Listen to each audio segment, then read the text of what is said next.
I make a shocking discovery at this Derbyshire 3-bed semi. Right at the top of the stairs, the electrics, everything's going on here. All these properties have been sold at auction. We'll find out who bought them and what they paid for them when they went under the hammer. Too late, it's gone. Ilkeston in Derbyshire is a popular commuter town for both Derby and Nottingham. It boasts plenty of local amenities, with a new railway station due to open later in 2015. Its thriving market is also the site of an annual charter fair, which was granted by King Henry III in 1252 and is one of the largest street fairs in Europe. Now to a different kind of Ilkeston market. This is Homes Under the Hammer. So, of course, I'm talking about the housing market now. So, we've got a 3-bedroom semi on this nice, quiet cul-de-sac. Here it is. It looks great from the outside. The guide price, £50,000 plus. I'm going to go and see what awaits us on the inside. The stone cladding, well, might not be to everyone's taste, but there is plenty of space for off-road parking on this driveway. Oh, and a big fridge. Definitely a plus. Well, straight inside, stairs leading up and into the lounge. Now, surprisingly, it's a little bit smaller on the inside. You've got this huge driveway, this lovely big old garden, and then not such a big house in the middle. But double glazing, a big tick there, a nice little view out into the garden. Although that window seems rather odd. It needs to be a bit bigger or moved into the middle, which of course brings my attention to this. Lots of damp under the window areas, so I'd certainly get that seen too. And over here, if you didn't get enough of it on the outside, you've got some more stone cladding just here, and up here, some wood effect cladding, so you may want to give it a modern feel because you have got quite a good space here. Because look, I mean, you've just got wallpaper over wallpaper. It really does need some decorating. Let's hope the kitchen's a little bit better.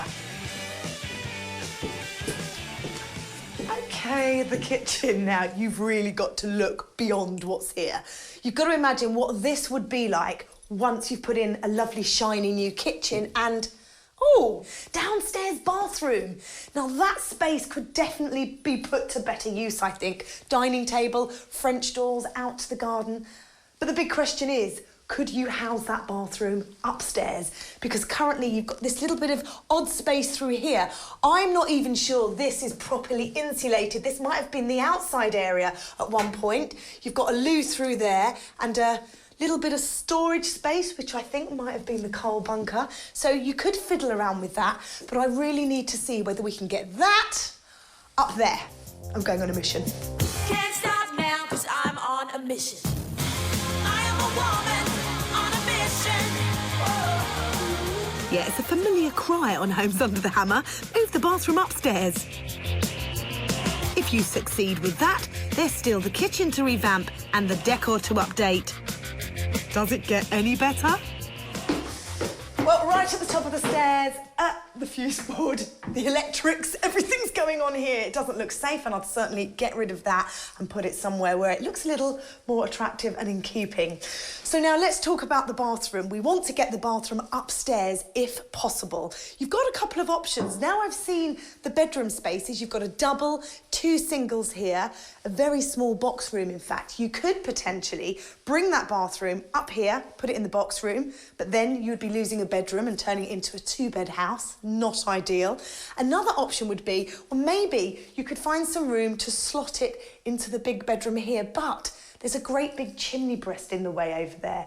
And I'm not sure that would sort of do any favours to the big bedroom. Might damage the value of the house by then having another small room. Or you could just leave it where it is, downstairs. I think it all depends on who wants to buy the house, their budget, and how they want to live.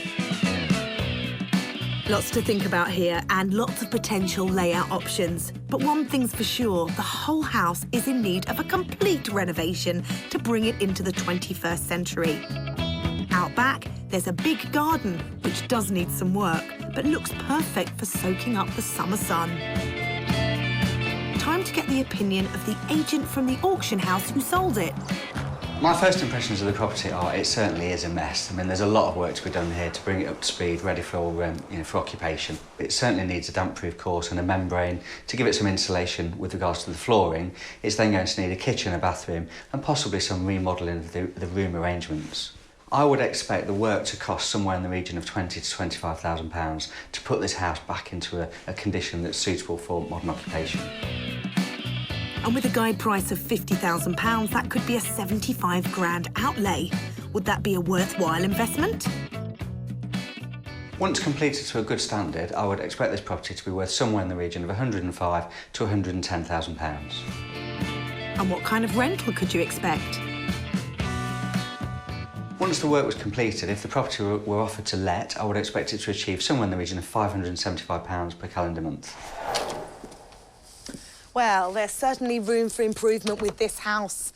Does the bathroom stay downstairs, or is it worth spending the money and moving it up there? There's lots to do with the downstairs area too.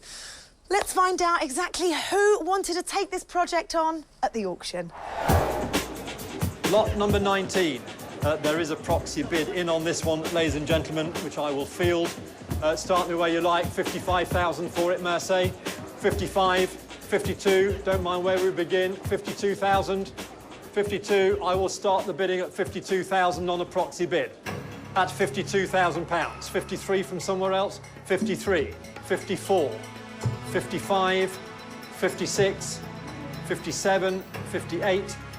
59, 60,000. The proxy bid dropped out at £65,000, and it was left to two bidders in the room to fight till the end. We rejoin with the price at £67,000.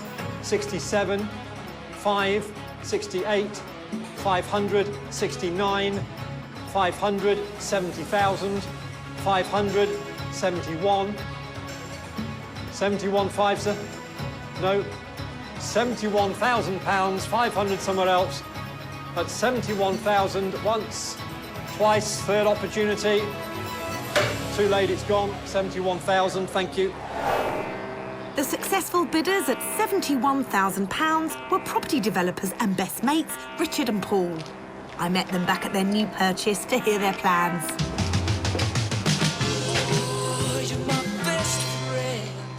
Paul and Richard, congratulations. Thank you. What was it like for you on auction day? Did you expect to get this? Well, not really. We went a little bit over budget on this particular one. So why didn't you contain yourselves? Whose fault was we it? didn't try to. I mean, Paul was obviously he was bidding at the time, and yes, it went over a little bit. Actually, it was £4 grand over their budget, meaning they have now set themselves a limit of £12,000 to £15,000 for the renovations. With Paul handling the project management and Richard's 30 years in the building trade, these guys certainly have enough experience to make this a successful venture.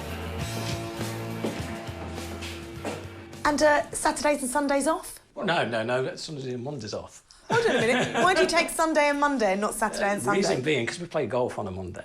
And it's a lot cheaper on a Monday and it's not so busy. So, yes, that's why. So hold on a minute, you've made your own weekend a Sunday and a Monday because the golf course is cheaper on a Monday? Oh, yeah. Is that what you're saying? Yeah. And it's a lot quieter as well. Yeah. And so it works out all around, doesn't it, Rich? Yeah. With the sultans of swing. I think it's safe to say these two get on famously on and off the course, but they have a fair way to go to get out of the rough here.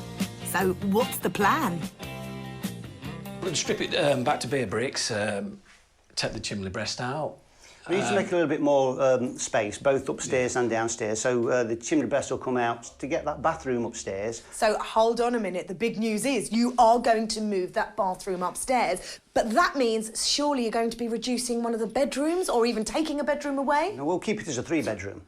Now, how are you going to do that? But obviously the large bedroom, which is as it is at the moment, that will be split. So we'll be able to still keep the largest section of that room as a bedroom. So we'll still have 3 bedrooms and we'll get that bathroom upstairs. It'll be a smaller bathroom. So where is the bathroom going in that rather big room? At the back of the property or at the front of the property? Basically, it'll be at the back as you walk through the door. That'll be, you will just there on the left-hand side. It all sounds very tricky to make that bathroom move work while getting the best out of that main bedroom. Guys, how can you do this on your relatively low budget? I'm intrigued. Working hard. Working long hours. You might not even be able to play golf on Monday. Oh, yes, I might do. You might need to rein the Mondays in a bit, boys.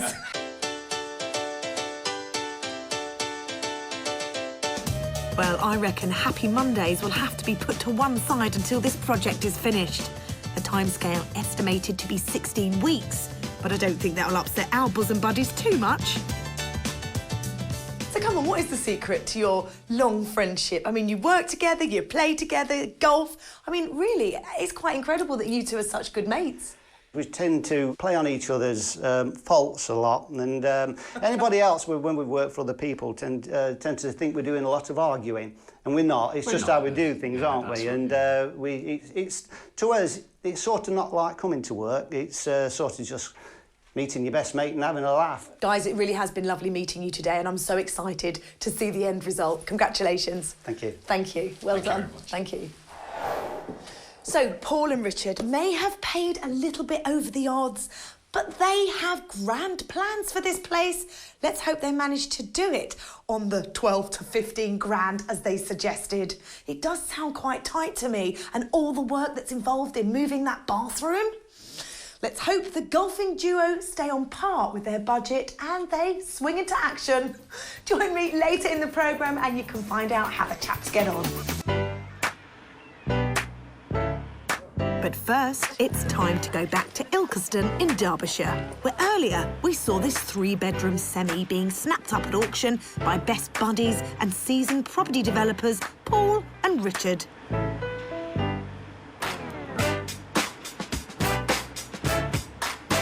The guys paid £71,000 and were looking at a long list of tasks to turn this place around, including the tricky prospect of moving the bathroom upstairs whilst retaining all 3 bedrooms. Obviously, the large bedroom, that will be split. So we'll be able to still keep the largest section of that room as a bedroom. So we'll still have 3 bedrooms and we'll get that bathroom upstairs. It'll be a smaller bathroom.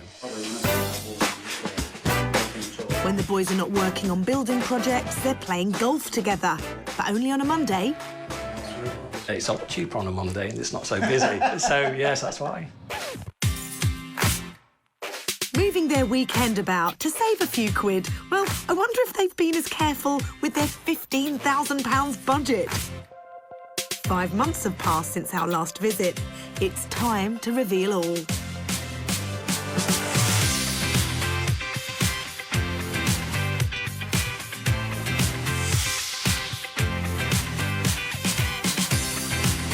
The house is unrecognisable from what we saw before. Paul and Richard have stripped back to the brick, installed a damp-proof membrane, replastered, rewired and replumbed. To save money, they've kept all the old windows, except they moved them about a bit. The dining room window originally was here in the living room, so we've moved the living room window, which is now the dining room window. That window was the bathroom, so that's moved upstairs into the new bathroom that we've created, which meant we only need to do one thing, and that was make the aperture bigger for the French doors where the living room window was. And so that's how we did the whole process. After that game of musical windows, there was another puzzle to solve. How did they get on with moving the bathroom upstairs? Well, basically, this used to be the old doorway into the bedroom, and obviously we've taken that out, created another door, another doorway, took the chimney breast out, and put the partitioning up, and as you can see, it's created a good-sized bedroom still, and a very, very nice bathroom. So they successfully juggled the space upstairs to add the family bathroom and retained that 3rd bedroom. Mission accomplished. Downstairs, the extra space gained by moving the bathroom has given the kitchen a more open plan feel. And an added bonus is the retention of the small downstairs loo. The toilet was separate to the downstairs bathroom, so that gave us the opportunity to leave a toilet downstairs. Although we had 1 or 2 arguments over it, it did stay downstairs. Got your way again, yes. And it worked out pretty good, I think.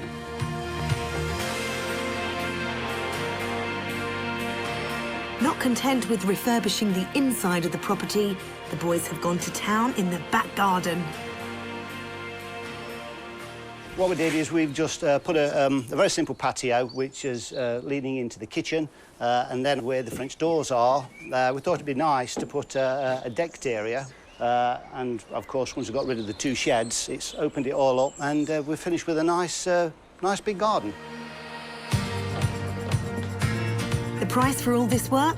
Well, they only had to find another £2,500 to top up their original £15,000 budget, which brings their total spend to £88,500. To me, it looks like they've done a fantastic job, but has this been a wise investment? Let's call in 2 local estate agents to find out what they think. First impressions of the property, fantastic. Very, very smart looking. They've done a wonderful job to neaten it up outside, which is followed through internally. It's a smart house. This has been really lovingly done. The finish is excellent, the garden's finished, it's ready to go. I think the thing that is going to sell this property and set it aside from any other is the sheer quality of the workmanship. You know, it's just the same to fit a kitchen, whether it's done badly or poorly, but this one's been done well, so, you know, that's really going to help it to sell. There is one thing that I think may put people off, and that is the size of the bedrooms. There's 2 smaller bedrooms and 1 large double, so it could potentially put some people off, but a young family won't have a problem in this house. Paul and Richard had been careful to research the local market before embarking on this project and know that a well-finished property could achieve upwards of £120,000. Do the estate agents' valuations match up to this? I would market this property at £115,000 and I would rent the property for up to £550 per calendar month. I think if we were to put this property on the market for sale, we'd be looking at achieving offers in the region of £120,000. To put it up for rent, typical property of this sort of size would rent for £550 per calendar month. A sale at £120,000 would net the boys a healthy profit of £31,500 before the usual deductions for taxes and fees. Yeah, that's what we was expecting. That's the average price for houses in this particular area. We've always found, though, it's been our experience that a well-renovated property will be able to exceed that just a little bit. So, but that's okay. Yeah, we're happy. We're quite happy with that, aren't we, Rich? Yeah. And that high-end finish has proved the guys right, as after filming, they sold the house for £128,000, giving them a profit of nearly £40,000 before taxes and expenses. So all worth it then? It's been a great project. Really, really enjoyed it. And we've got to say thank you to Sandra, our next-door neighbour, for all the cake and the hot sausage rolls. He's done the town. Yeah, that's right.